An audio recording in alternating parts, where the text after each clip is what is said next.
Hello दोस्तों, जय हिंद। स्वागत है आप सबका स्लीपी क्लासेस के यूट्यूब चैनल पे। उम्मीद करता हूं आप सब अच्छे हैं, अपना ख्याल रख रहे हैं। तो दोस्तों, आज हम करेंगे 7 इंपॉर्टेंट एडिटोरियल्स जो कि हिंदू और इंडियन एक्सप्रेस में आए हैं 6 और 7 अगस्त को। So 7 important articles which have come in Hindu and in the Indian Express on the 6th and 7th of August, right? So let's start with the first article. So पहला article है जी, ये Indian Express में आया था कल, rewiring India Inc. So basically ये because see as you know जुलाई में हमने 30 इयर्स कंप्लीट कर लिए थे एलपीजी रिफॉर्म्स को इंट्रोड्यूस किए को। तो 1991 में जो लिबरलाइजेशन, प्राइवेटाइजेशन, ग्लोबलाइजेशन रिफॉर्म्स आए थे उसको 30 साल जुलाई में कंप्लीट हो गए हैं। और ऐसा भी माना जाता है कि इंडिया को फाइनेंशियल इंडिपेंडेंस 1991 में मिली थी। तो क्या चेंजेस आए पिछले 30 सालों में एलपीजी रिफॉर्म्स के बाद, उसके बारे में बहुत ब्रीफली बात करते हैं। तो पहला है entry of MNCs to the joint venture mode. अब बहुत सारी कंपनीज, बहुत सारी प्राइवेट कंपनीज इंडिया में आई 1991 के बाद। बहुत इंप्लॉयमेंट अपॉर्चुनिटीज भी क्रिएट हुई। लोग, क्योंकि पहले पब्लिक सेक्टर कंपनीज का डोमिनेंस ज्यादा था, अब प्राइवेट सेक्टर कंपनीज भी आने लगी।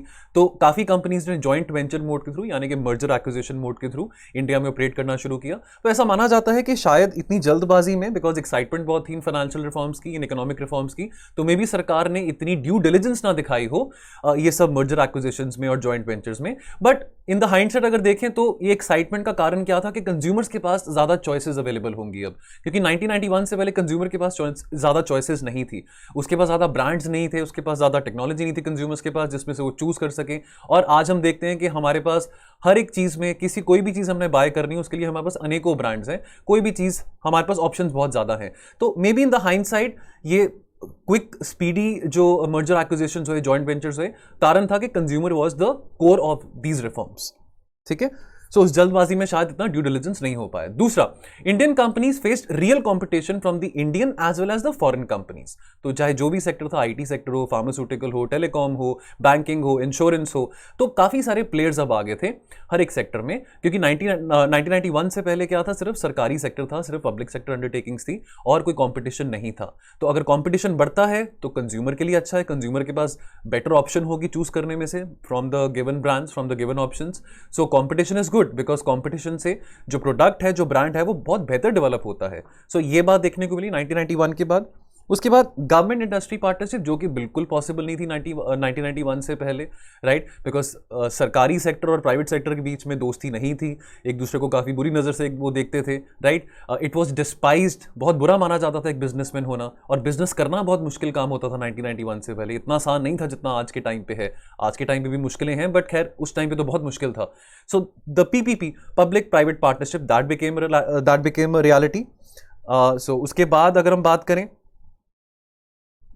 so level of aspirations of the industry, so the IT industry led by the IT players like TCS, Infosys, Wipro, they played a very major role। तो बहुत सारी जॉब अपॉर्चुनिटीज क्रिएट हुई। बहुत सारे हमारे पढ़े लिखे ग्रेजुएट्स जो थे, जो टेक्निकल डिग्रीज हासिल करके वो विदेशी कंट्रीज में गए, फॉरेन कंट्रीज में गए जॉब करने के लिए।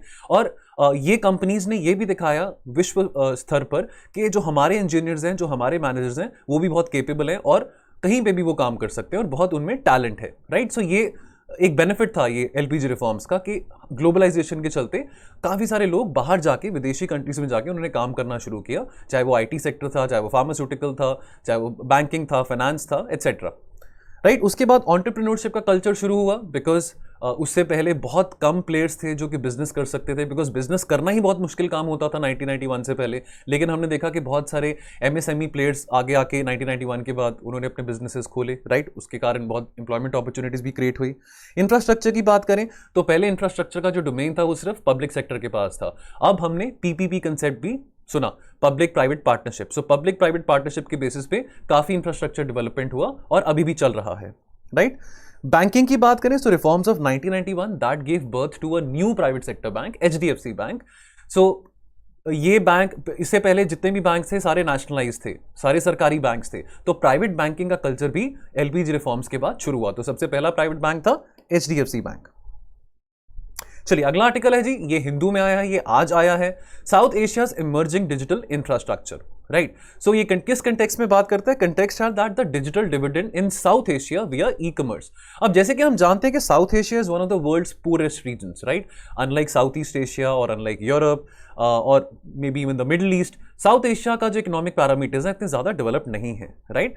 और इसके चलते a wide digital divide persists in access and affordability between and within the countries of South Asia. तो मे भी हो सकता है कि अब ऑब्वियसली हम इंडिया को अगर कंपेयर करें श्रीलंका के साथ या पाकिस्तान के साथ, तो इंडिया में ऐसे काफ़ी पैरामीटर्स जहाँ पे इंडिया बहुत बेटर है एज कम्पेयर टू पाकिस्तान और एज कम्पेयर टू श्रीलंका और as compare to Bhutan. So there are regional variations within South Asia also, but collectively as a region South Asia काफ़ी पोटेंशियल है, बहुत ज़्यादा टैलेंट है यहाँ पे लोगों के पास, लेकिन डिजिटल इंफ्रास्ट्रक्चर में अभी हम इतना डेवलप नहीं कर पाए हैं। और ई कॉमर्स की भी अगर बात करें तो ई कॉमर्स उतना डेवलप नहीं हो पाया साउथ एशिया में जितना अगर हम चाइना में देखें या सिंगापुर में देखें या यूरोप में देखें, अमेरिका में देखें, उतना नहीं हो पाया। 50% of India's population is without internet and 59% for Bangladesh and 65% for Pakistan. तो काफ़ी देखिए अभी पिछले 1.5-2 सालों में इंटरनेट की क्या बेनिफिट्स थे हमने देखे हैं। इंटरनेट की यूटिलिटी बहुत ज़्यादा थी, चाहे एजुकेशन में हो, चाहे लोग वर्क फ्रॉम होम कर रहे हैं, बट उसके बावजूद जो ब्रॉडबैंड पेनिट्रेशन है या इंटरनेट एक्सेसिबिलिटी है वो अभी भी इंडिया में काफ़ी कम है। तो हमारे पास भी बहुत एक एम्बिशियस डिजिटल इंडिया प्रोग्राम है, बट इवन देन ये फिगर्स आपके सामने हैं, ठीक है।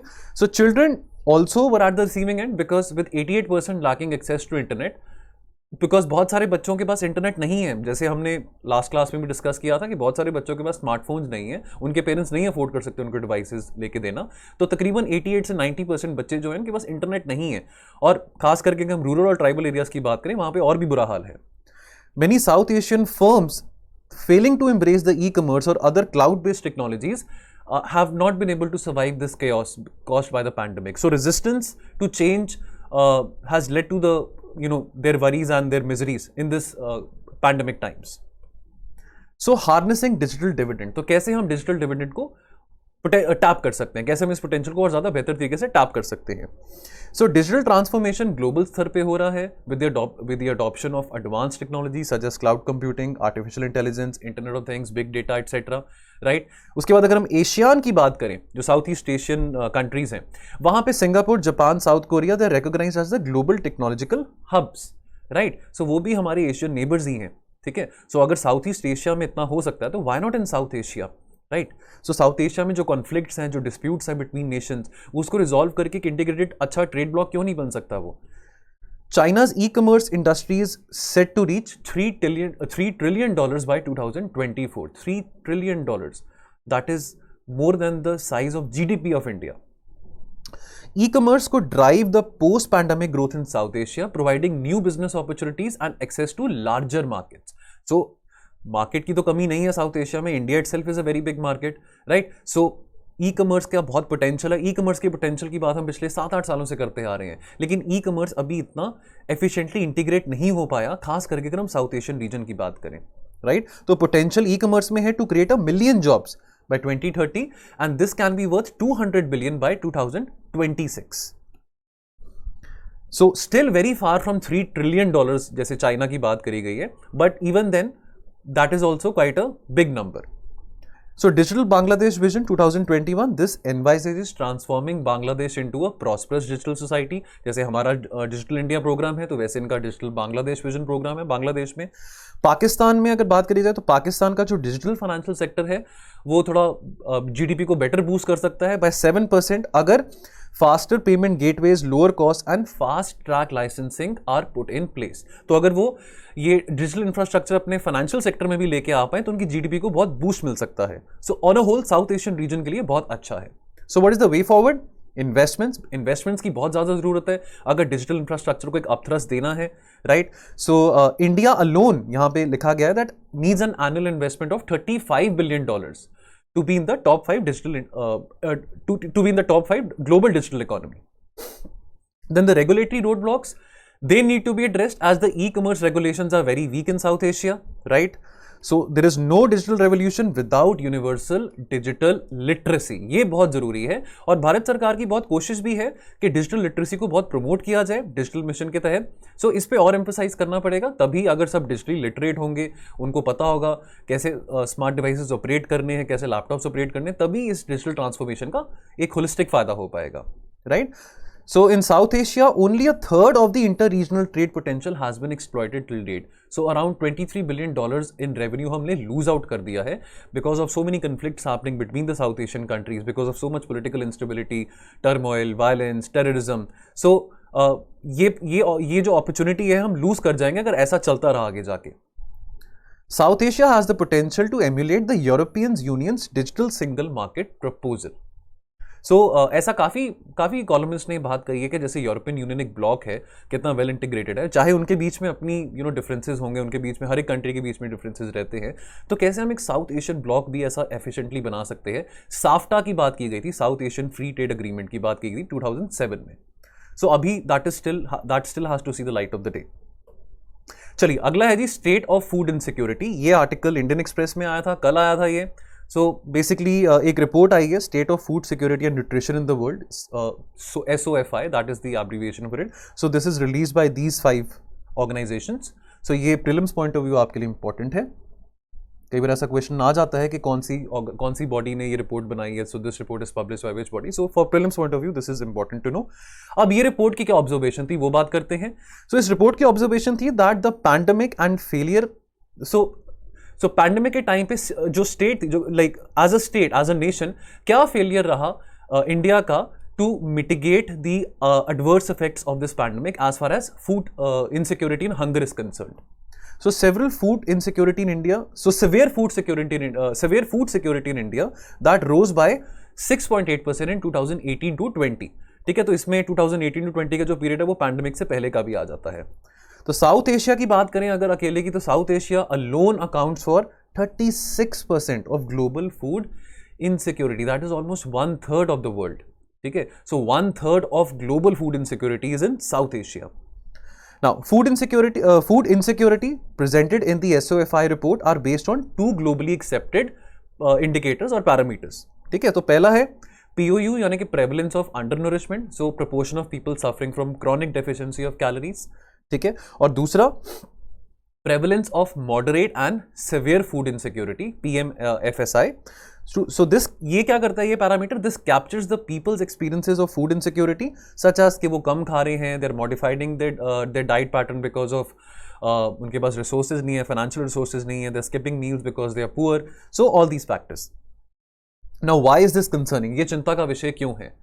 So since the outbreak of the pandemic, the Indian government has not undertaken any official assessment कि कितनी फूड इनसिक्योरिटी है कंट्री में, कितनी लोग हैं जो एक्चुअल में अभी बहुत डेप्रिवेशन कंडीशन में है, जिनके पास खाना खाने को नहीं है। ऑल्दो गरीब कल्याण योजना सरकार ने जरूर अनाउंस करी है और उसके अभी फेजेस भी हैं, फेज 1, फेज 2, फेज 3, फेज 4, वो है, वो सब कुछ है, बट उसके बावजूद भी बहुत सारे लोग हैं जिनके पास खाना नहीं पहुंच पा रहा। सो PMFSI estimates are the only national level valid and reliable estimates available on the impact of pandemic of the food as far as the food security in India is concerned। तो और कोई सरकारी पैरामीटर, सरकारी data हमारे पास available नहीं है जो कि इस बात की और पुष्टि कर सके।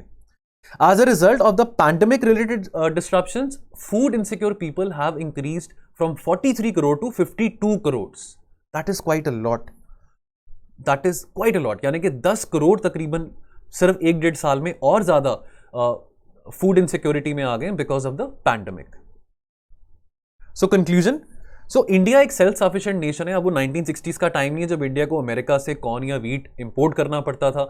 अब हम बहुत सेल्फ सफिशिएंट है। हमारे पास हमारे जो फूड कॉर्पोरेशन ऑफ इंडिया, वहां पे तो बल्कि बहुत ज्यादा एक्सेस में स्टोरेज पड़ा हुआ है, वीट का, राइस का, एक्सेट्रा। सो कोई ऐसे हमारे पास प्रोडक्शन की प्रॉब्लम नहीं है, लेकिन प्रॉब्लम क्या है कि problem of hunger and food insecurity अभी भी परसिस्ट करती है। This is because of wide spread economic distress, high unemployment and high levels of inequality. ठीक है, सो बढ़ते दाम खाने के, उसके अलावा पब्लिक इन्वेस्टमेंट कम हो रही है, इकोनॉमिक स्लो डाउन है, ये सब चीजें और ज्यादा स्ट्रेस क्रिएट कर रही हैं। ठीक है, so high food prices because of rising inflation, less public investment and economic slowdown, they are compounding the stress, they are distressed. So वो और ज्यादा स्ट्रेस बढ़ रहा है उससे। So way forward, so government must establish systems for regular monitoring of the food security situation in the country. और दूसरी बात जो है, universalize access to public distribution system in the long run. ये बात काफी सालों से कही जा रही है कि पीडीएस सिस्टम को यूनिवर्सलाइज कर देना चाहिए, बिकॉज दो हमारे पास बेनिफिशरीज कौन से हैं उसका प्रॉपर एक डेटा होता भी है, लेकिन फिर भी बेनिफिशरीज के पास जो राशन है, जो खाना है, वो नहीं पहुंच पाता। So despite the fact that we have a National Food Security Act and despite the fact वहाँ पे well established है कि कितने लोगों को राशन देना है फ्री में, उसके बावजूद भी फिर भी हमारी कंट्री में बहुत ज़्यादा प्रॉब्लम है हंगर की, मैलन्यूट्रिशन की और फूड इनसिक्योरिटी की। चलिए अगला आर्टिकल है, ये आज आया है इंडियन एक्सप्रेस में, ये मनीष तिवारी ने लिखा है, द पार्लियामेंट वी डिजर्व। अब ये कांग्रेस के एमपी हैं, जैसे कि आप जानते होंगे, ये पहले यूपीए की सरकार में minister of information and broadcasting भी रह चुके हैं। अब इनके पॉलिटिकल व्यूज जो मर्जी हो वो और बात है, क्योंकि ऑपोजिशन पार्टी के हैं, बट इन्होंने जो बातें कही हैं वो हमको कैसे रेलेवेंट है वो उसके बारे में डिस्कस करेंगे। तो इन्होंने कंटेक्स्ट क्या लिखा है, क्राइसिस ऑफ पार्लियामेंट्री डेमोक्रेसी और conflict between defection and democracy. So anti defection law जो हमारे 10th शेड्यूल में है वो कैसे एक ओवरलैप करता है डेमोक्रेसी के साथ। तो पहली बात, defection has ended up completely sucking out the essence of democracy from our legislative institution. इनका ये कहना है कि एमपीज को, एमएलएज को अपनी पार्टी के ही आदेश मानने पड़ते हैं, बेशक उनका अपना इंडिविजुअल ओपिनियन किसी पॉलिसी को लेके या किसी लेजिस्लेटिव प्रपोजल को लेके कुछ डिफर भी कर सकता है, बट क्योंकि वो अब वो बाउंडेड हैं, क्योंकि उनको अपनी पार्टी रूल्स के साथ, पार्टी डिसिप्लिन के साथ हर एक चीज अग्री करनी पड़ती है, तो ये एक सही मायने से इनर डेमोक्रेसी नहीं हो पाती है, एक इनर पार्टी डेमोक्रेसी भी नहीं हो पाती है।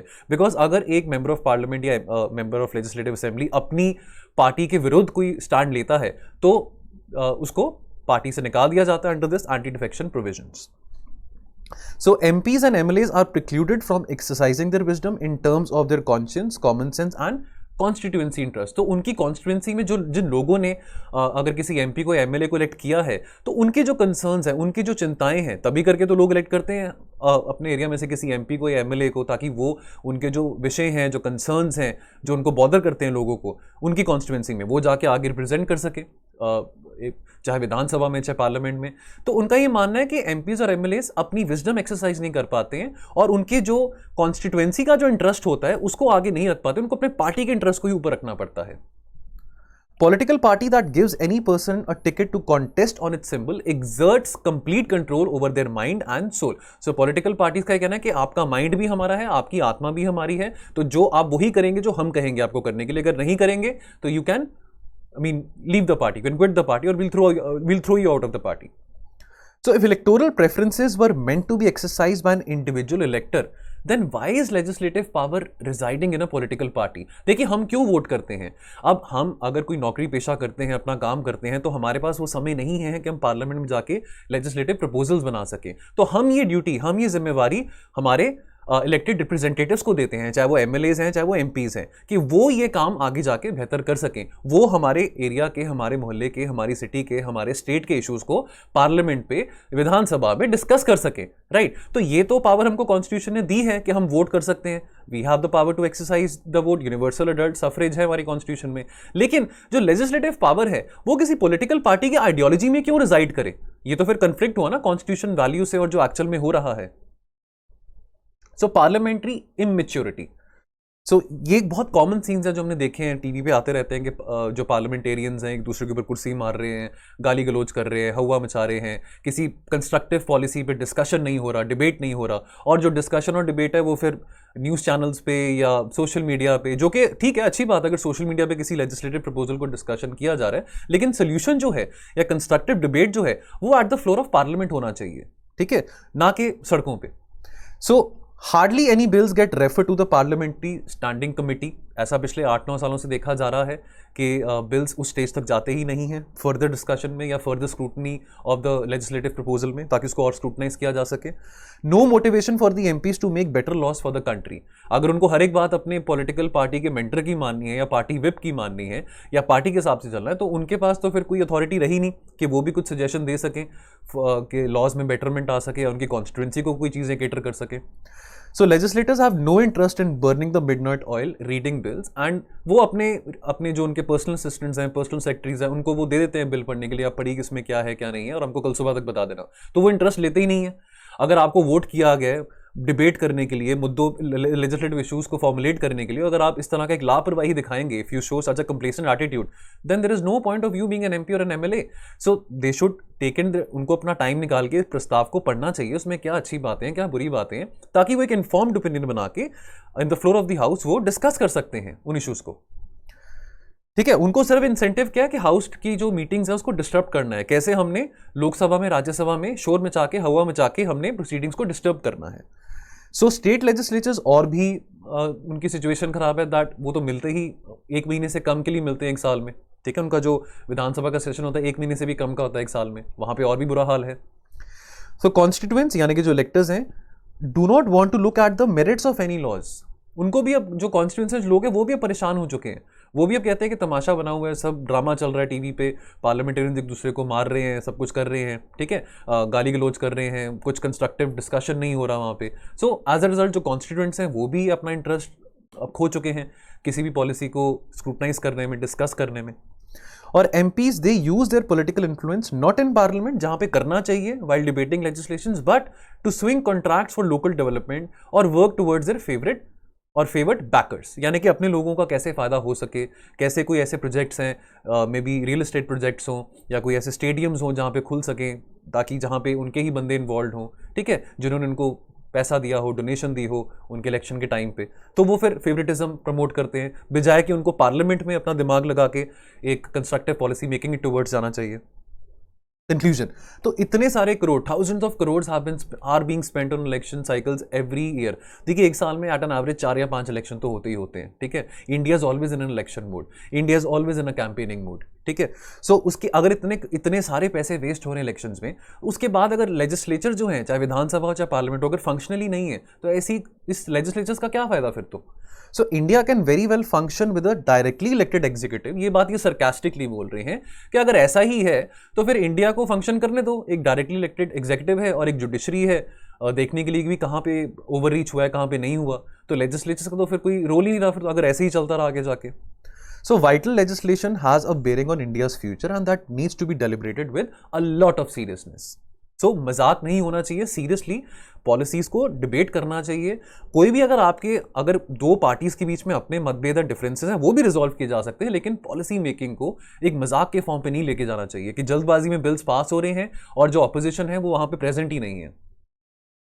चलिए अगला, India school children need their childhood back. ये हिंदू में आर्टिकल आया, आज आर्टिकल आया ये वाला।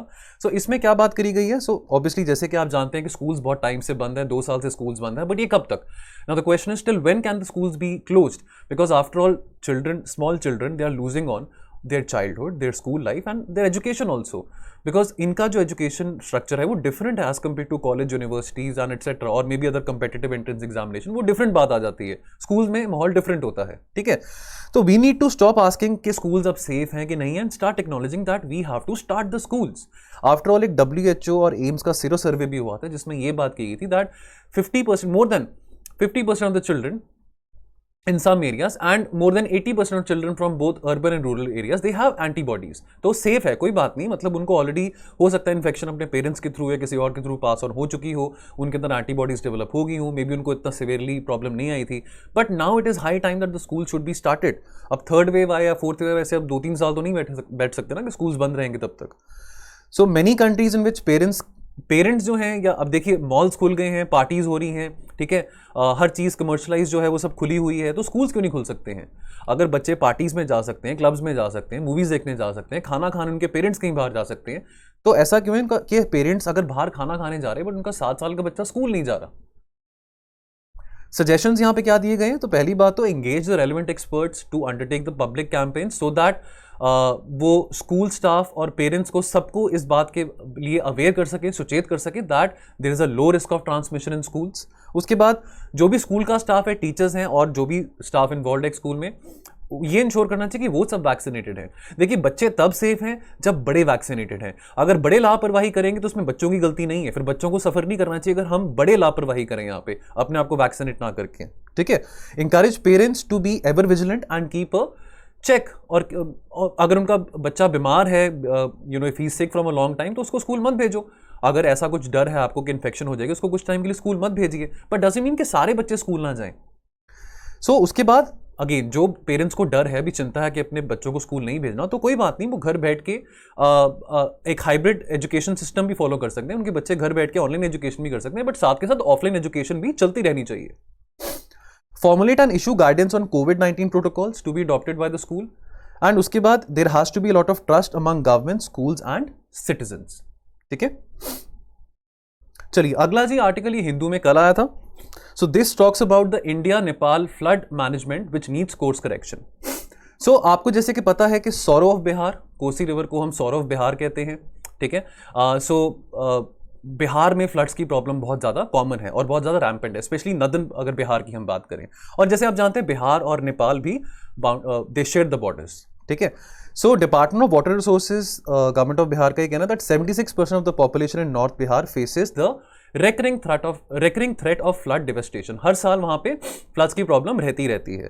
So a large part of North Bihar adjoining Nepal is drained by a number of rivers that have their catchments in the steep and geologically nascent Himalayas। तो जो catchment area है, अगर हम कोसी रिवर की बात करें तो 65% जो है वो नेपाल में है या तिब्बत में है, नेपाल एंड तिब्बत के बीच में है, एंड 35% जो है वो बिहार में लाई करता है जो कैचमेंट एरिया, ठीक है। So Bihar has witnessed high magnitudes of flood in the last 30 years। So ये रेकरिंग प्रॉब्लम है। History of water cooperation between India and Nepal. So work on the Kosi embankment started in January 1955. So this is more than 70 years ago. Nepali soldiers came over voluntarily to join hands with Indian volunteers and start working। तो ये corporation थी उस time पे, 1955 की बात हो रही है, लेकिन आज के टाइम पे ऐसी कॉपरेशन देखने को नहीं मिलती है कि आज के टाइम पे ऐसी सोसाइटी में से या वॉलंटरी कॉन्ट्रीब्यूशंस हो इस चीज़ को लेके, वो ऐसे आज के टाइम पे देखने को नहीं मिलती है, specially on those working on the Kosi embankments. So Kosi treaty of 1954 was not futuristic. देवर उसमें ज़्यादा प्रोविजंस नहीं थे as far as the maintenance of embankments और dams are concerned. Earlier there were not many artificial barriers. The flow of water used to aid the farming in the region। तो अगर पानी अगर ज़्यादा ब्रीच कर भी जाता था तो वो एग्रीकल्चर के लिए बेनिफिशियल था, ठीक है। ज़्यादा आर्टिफिशियल बैरियर्स नहीं थे उस टाइम पे, ज़्यादा जो बैरियर्स वाटर को स्टोर कर सकें, राइट। लेकिन अब तो पानी जो जितना स्टोर हो सकता है उसको भी ब्रीच करके ज़्यादा फ्लड हो रहा है, एग्रीकल्चर फील्ड सारी फ्लड हो जाती हैं।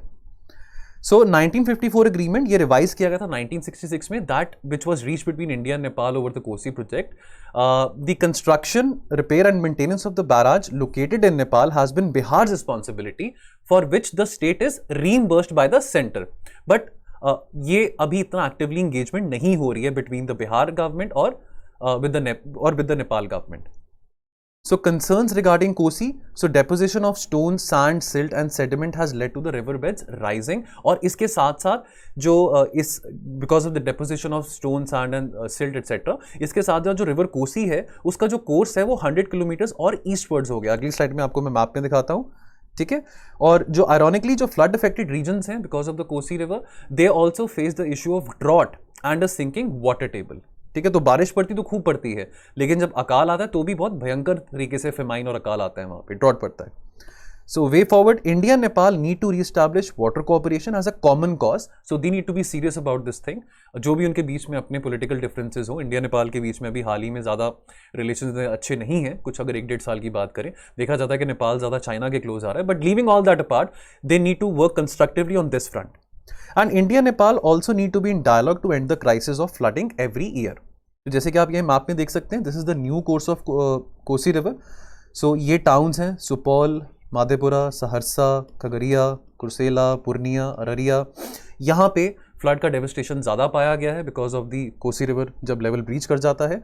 और ये old course of Kosi river है, ये अब new course of Kosi river है। तो कम से कम 100-150 किलोमीटर ईस्टवर्ड शिफ्ट कर गया जो कोर्स ऑफ कोसी रिवर है। चलिए उसके बाद ये ओशन कीपर्स, ये आर्टिकल आज आया इंडियन एक्सप्रेस में। सो ये किस कंटेक्स्ट में है? जैसे कि आप जानते हैं कि अभी इंडिया को 1 महीने के लिए प्रेसिडेंसी मिली है at UNSC, United Nation security council. तो इसमें इस महीने एजेंडा क्या है यूएनएससी के पास? Enhancing maritime security, a case for international cooperation, और इंडिया इसको प्रिसाइड कर रहा है। तो ऐसे इश्यूज क्या है which are surrounding the maritime security? So number 1, the safety of merchant shipping. जो मर्चेंट नेवी में जो सेलर्स काम करते हैं उनकी सेफ्टी रिगार्डिंग यहाँ पे बात की गई। भी हाल ही में कुछ दिन पहले there was a drone attack on Israeli control tanker in the north Arabian sea off Oman, ठीक है। उसके बाद ऐसे काफ़ी इश्यूज हैं पायरेसी रिलेटेड, कुछ ऐसे बहुत पुराने ऑनगोइंग रेकरिंग इश्यूज हैं like gun running, smuggling, piracy issues, जिसके बारे बात की जा सकती है। इसके बारे भी कुछ सोल्यूशन निकाले जा सकते हैं। तीसरा, साउथ चाइना सी। अब फ्रीडम ऑफ नेविगेशन की बात करें तो चाइना नहीं समझता कि वहाँ पे फ्रीडम ऑफ नेविगेशन बाकी आइलैंड कंट्रीज़ को है। चाइना का जो डोमिनेंस है उस रीजन में काफ़ी ज़्यादा है, जिसके चलते काफ़ी अलायंसेस भी बनाई गई हैं, लाइक क्वाड की अगर हम बात करें। So freedom of navigation rights in international waters and how China has led its claim to the territory to the territoriality based on artificial structures। तो ऐसे कोई वो जोग्राफिकल बाउंड्रीज को चाइना नहीं मान रहा कि वो जोग्राफिकली जो रीजन है साउथ चाइना सी में जो आइलैंड्स हैं वो जोग्राफी को डिसरिस्पेक्ट करके आर्टिफिशियल टेरिटरीज ऐसे बना के वो कंसिडर कर रहे हैं, जिसको हम 9 लाइन कहते हैं कि वो जो आइलैंड्स हैं उसके ऊपर हमारा राइट है। तो China is involve with Japan, with Philippines and with other countries in this region as far as disputes over islands are concerned. ठीक है, उसके बाद accidents on board large crude carriers and cargo vessels in the Indian ocean region, they have added to the anxiety about marine pollution, और उसके consequences obviously ocean की हेल्थ के ऊपर भी होते हैं। सो इन्वायरमेंटल कंसर्न्स यहाँ पे क्या है, oceans have become more acidic. आप इसके बारे में इन्वायरमेंट में काफ़ी पढ़ते होंगे दैट ओशन जो है वो और ज़्यादा एसिडिक हो रहे हैं बिकॉज जो सी वाटर है that absorbs more carbon dioxide. ठीक है, and because of climate change ऐसा माना जाता है कि सी लेवल जो ऑलरेडी बहुत ज़्यादा राइज कर रहे हैं, so they can rise up to 17 feet और more by 2300, right. So that is quite alarming. So way forward, so India के पास अब ये पोजीशन है, इंडिया के पास ये अब एक मौका है, अपॉर्चुनिटी है इन इश्यूज़ को हाईलाइट करने के लिए। बिकॉज देखिए अब अगर इंडिया नेविगेशन राइट्स की बात करेगा, फ्रीडम ऑफ नेविगेशन की बात करेगा, तो China is already one of the 5 members of UNSC. तो चाइना इस बात को ऑब्वियसली ब्लॉक भी कर सकता है, but India can probably look beyond the freedom of navigation issue, climate को रिलेटेड या जो मर्चेंट नेवी रिलेटेड जो इश्यूज़ हैं, जो सी मरीनर्स हैं उनके रिलेटेड इश्यूज़ हैं, उनको इस एजेंडा पे ब्रिंग फॉरवर्ड कर सकता है। बिकॉज ऑब्वियसली जहाँ पे साउथ चाइना की जहाँ तक साउथ चाइना सी का सवाल है, तो China will obviously not facilitate this discussion because China नहीं इस बात को जोग्राफिकली रिस्पेक्ट करता और चाइना के अपने इश्यूज़ हैं उस रीजन में। ठीक है, so strategic and security issues such as the South China Sea and freedom of navigation FON would find little consensus in the UNSC because China is a permanent member. तो China उस issues को block कर सकता है जैसे हमने discuss किया।